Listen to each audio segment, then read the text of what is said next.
शादी के बाद इंटीमेसी में कमी क्यों आ जाती है?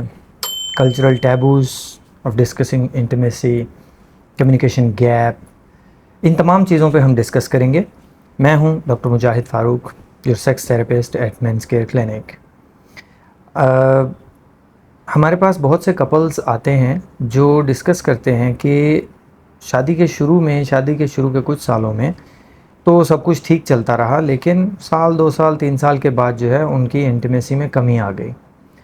ये किसी एक बंदे की या एक कपल की शिकायत नहीं है। अमूमी तौर पे हमें कपल्स यही कंप्लेन करते हैं कि अब पहले जैसे वो चाहत नहीं है, वो कशिश नहीं है, वो जज्बात नहीं है। असल में कपल्स बेचारे चूँकि सेक्स एजुकेशन नहीं होती है तो उन्हें ये नहीं पता होता कि आखिर ऐसा क्यों हो रहा है, और जब वजह पता नहीं होती तो परेशानी आ जाती है, दिमाग परेशान रहता है क्योंकि आंसर्स नहीं मिल रहे होते हैं। मैं इस चीज़ की एग्जांपल इस तरह से दिया करता हूँ कि बाज़ औक़ात आप सब भी इस चीज़ को एक्सपीरियंस कर चुके होते हैं अपनी ज़िंदगी में। जब हम रोज़े की हालत में होते हैं, शाम को इफ्तारी के टाइम जब हम वो पहला गिलास पानी का पीते हैं तो हमें कितनी तस्कीन, कितनी राहत मिलती है और हमारा दिल करता है हम एक और गिलास पी लें।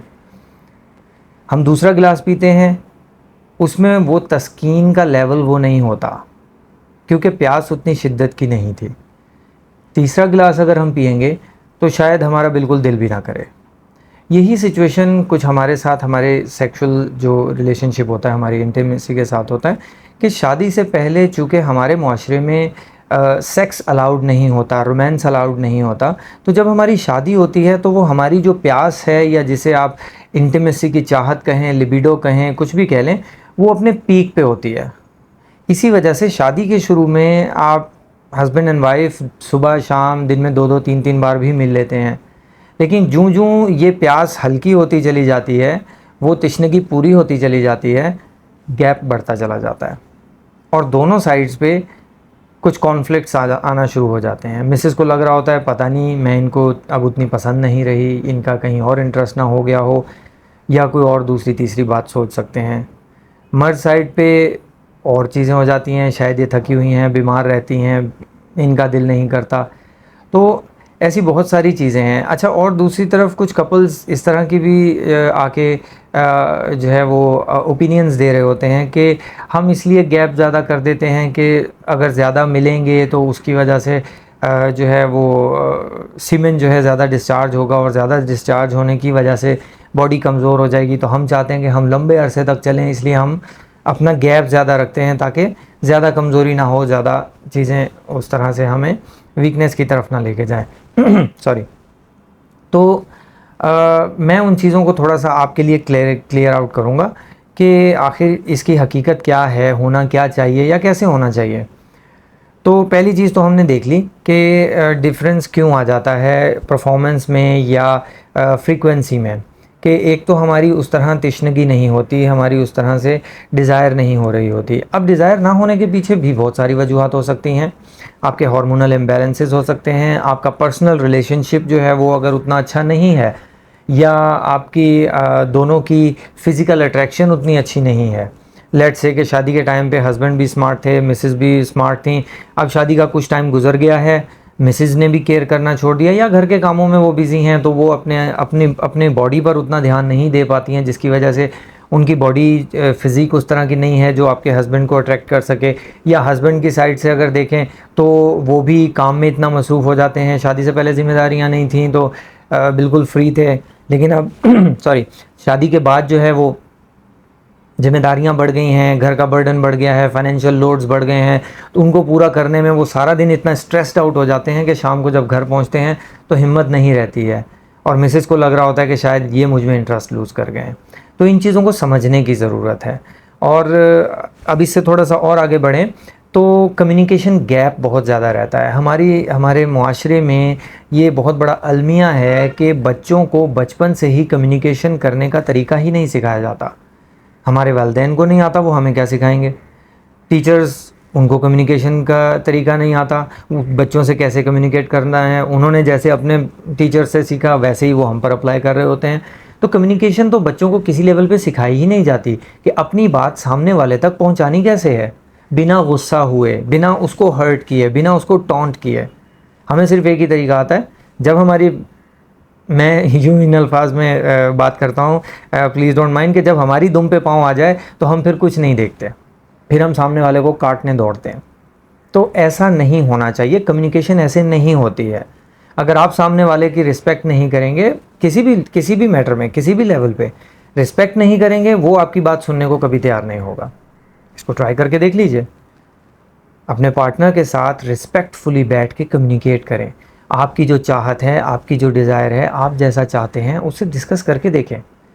हमारा प्रॉब्लम ये है कि हम शर्माते हैं, हम डिस्कस ही नहीं करते। मुझे ये स्टाइल पसंद है, मुझे आप ऐसी अच्छी लगती हैं, और कहीं अगर ऐसी कम्युनिकेशन हो रही होती है तो उसका अलमिया ये है कि सामने वाला उसको पॉजिटिवली एक्सेप्ट करने के लिए तैयार ही नहीं होता। उसको लग रहा है कि मेरा पार्टनर मुझ पे टॉन्ट कर रहा है, मेरा पार्टनर मुझ में खामियां निकाल रहा है, मेरा पार्टनर जो है उसको अब मुझ में हर चीज़ में ही कमी नज़र आती है। एक्चुअली कमी है तो नज़र आ रही है, तो इसमें कोई बुराई नहीं है। कोई इंसान दुनिया में परफेक्ट नहीं है, लेकिन अगर आप दोनों एक दूसरे के लिए एक अच्छा पार्टनर बनना चाहते हैं तो एक दूसरे को सुनने का हौसला रखिए, एक दूसरे की बात को समझने की कोशिश कीजिए। अगर आपका पार्टनर आपसे कम्युनिकेट करने की कोशिश कर रहा है तो बजाय इसके कि आप गुस्सा करके उसको शट डाउन करें, आप तहम्मुल से उसकी बात को सुनें और उसी वक्त रिस्पॉन्ड ना करें।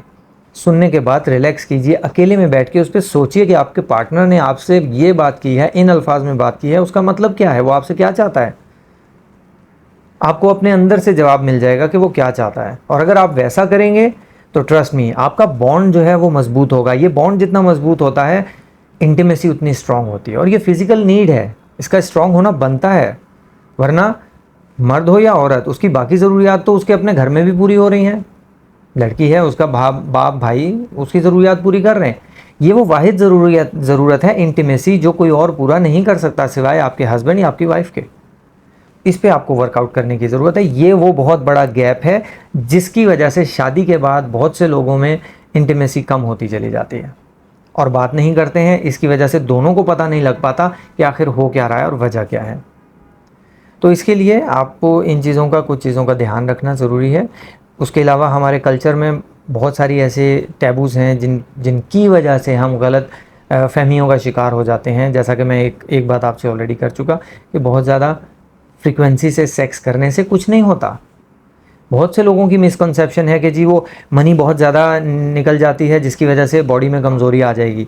तो ये बॉडी की ऐसी कोई वो नहीं है कि बॉडी का रक्त नहीं है जो आपका ज़ाया हो जाता है। ये तो एक रेगुलर चीज़ है। आप सारा दिन देखें, गुटखा खाते हैं, पान खाते हैं, सारा दिन थूकते रहते हैं, सारा दिन थूकते रहते हैं, उससे उनकी बॉडी में कमी हो जाती है क्या? नहीं। वरना बॉडी, हमारे थूक के अंदर भी कुछ एसिड्स होते हैं, कुछ नमकियात होती हैं, वो भी तो ज़ाया हो रही हैं फिर सारा दिन। उससे हम कभी कमज़ोर नहीं होते।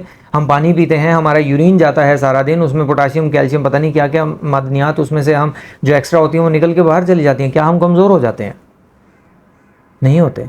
तो इसी तरह से मनी जो है वो भी निकलने की वजह से आप कभी कमज़ोर नहीं होते, अनटिल अनलेस आप यहाँ से बिलीव करना शुरू कर दें कि मैं कमज़ोर हूँ। तो अगर हमारी वीडियो पसंद आई है, इसको लाइक करें, शेयर करें, हमें कमेंट्स करें, अपने क्वेश्चंस हमें बताइए ताकि हम उन पे बात करके आपको तसल्ली बख्श जवाब दे सकें। Thank you.